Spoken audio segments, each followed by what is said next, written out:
What's going on, guys? Caesar Media here. Hey baby. Hey.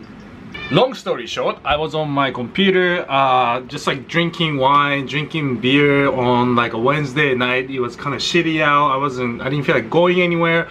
And you know, after a couple of glasses of wine and beer, I felt like going on Amazon and looking at some truck parts.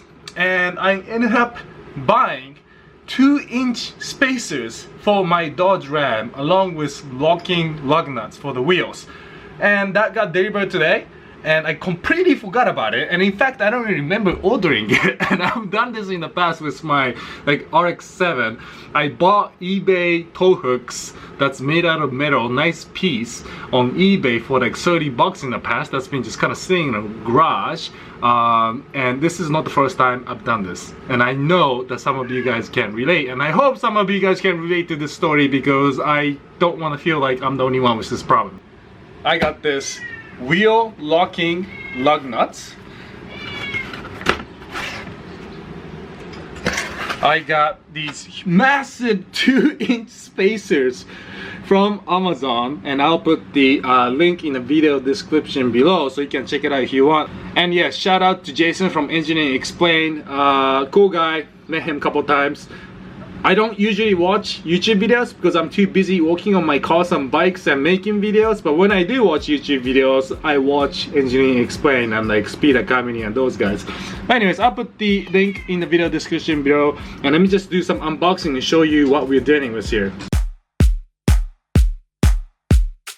Goodness! Holy shit! Guys, look how big this thing is. This is stupid. My truck is gonna be so stupid looking with this thing on.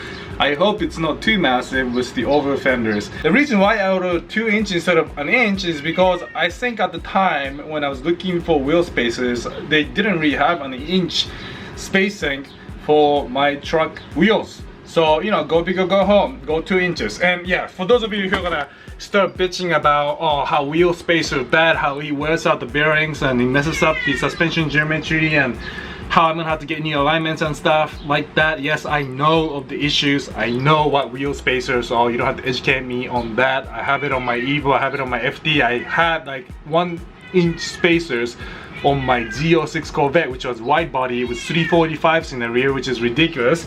And my cat is being so loud. What's up, Dora-chan? What are you looking at outside?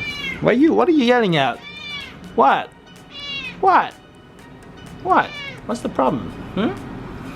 What's the problem? But anyways, we're gonna go ahead and install these today.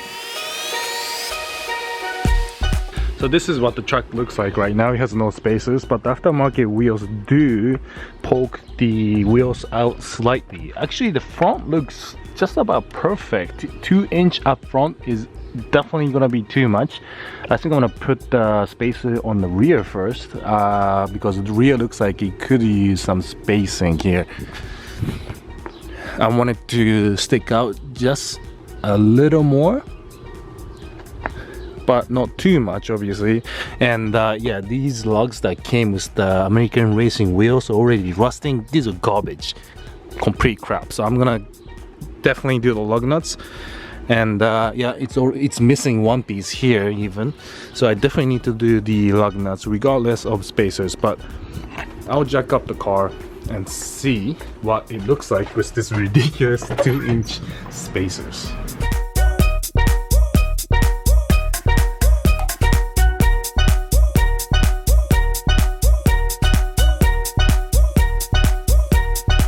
So if you have never installed wheel spacers before, it basically looks like this.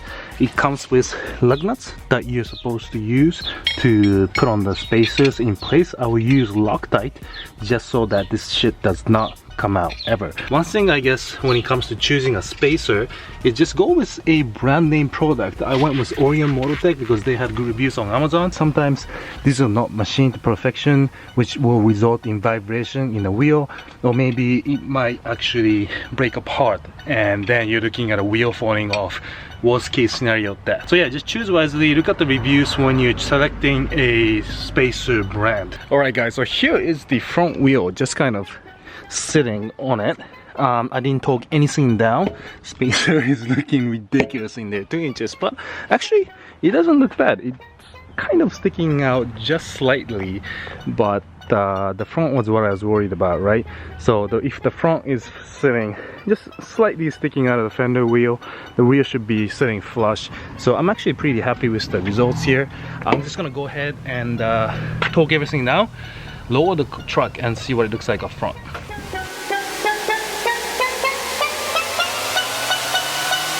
And speaking of choosing the right brand, right quality product, this product actually came with its own red Loctite. So this is basically the Loctite you want to apply on your lug nut. You don't have to go crazy, just apply a little bit of dab. That should be enough.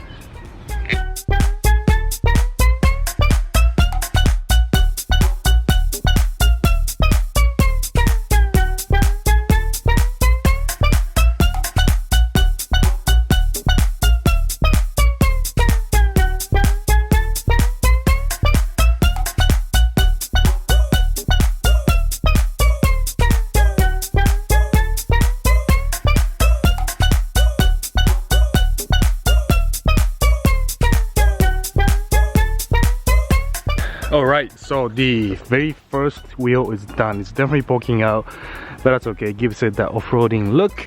I guess these are the locking lug nuts. They call it locking because it's got these sleeves, right?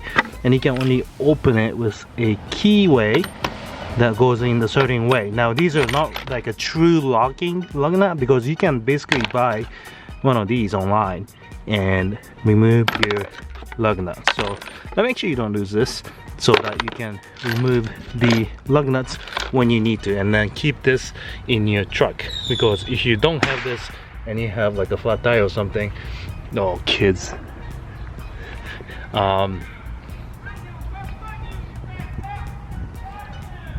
if you have flat tire and you don't have one of these, you won't be able to remove the tire.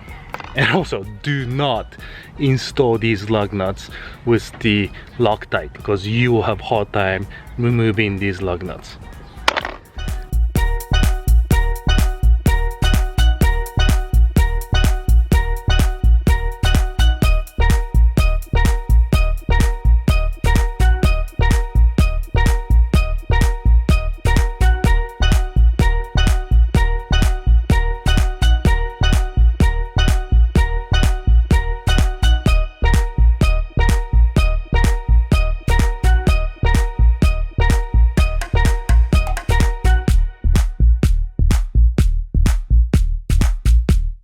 And you know you get out of package when the UPS guy knows you by your first name. Revzilla package for the win. Alright guys, so the front spacers are installed, the tires are back on, and I might take back what I was saying earlier. I think this is a little too wide. Now the suspension hasn't settled yet, so it looks a little too tall, but I don't know, it might be sticking out a little too far out. One common mistake a lot of people do is after you torque down the lug nuts with your impact, you need to go back with a hand wrench to make sure it's all torqued down. Now if you want to be accurate, you need to use a torque wrench and make sure it's torqued down to the spec, but it's my DD, I don't really care about it, I don't race it or anything.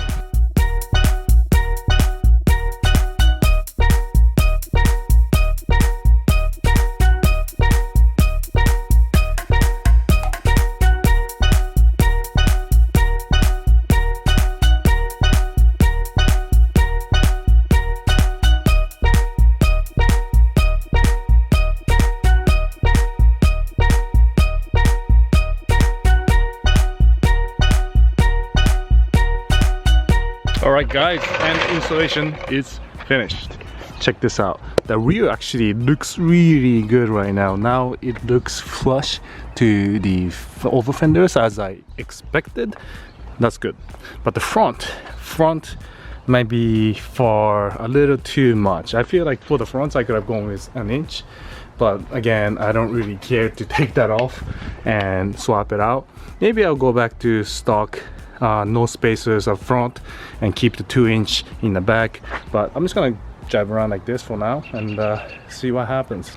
And you guys all know I'm more about function than form. I'm more about performance and making things rip for functional reasons. So it's kind of abnormal for me to install twin spacers on my daily just because it looks better. There's not really much benefit by running spacers on my DD other than the fact that it looks nice now. But yeah, overall it's not bad. I actually like the turnout. So thanks again for watching, guys. Let me know if you have any questions, and of course make sure to follow my build series because I have this MBRP exhaust getting installed on a truck sometime soon when I have time. And this wheel spacer installation probably took like an hour and a half. A lot of heavy lifting because these tires are heavy as hell. I feel bad for the guys who work at one of those tire shops who have to lift all these all day in the heat, because these things are pretty heavy. I miss my lightweight wheels on my Evo. So thanks again for watching, guys. Make sure to subscribe, make sure to hit the like button if you like the video, and leave any comments, feedbacks in the comment section below.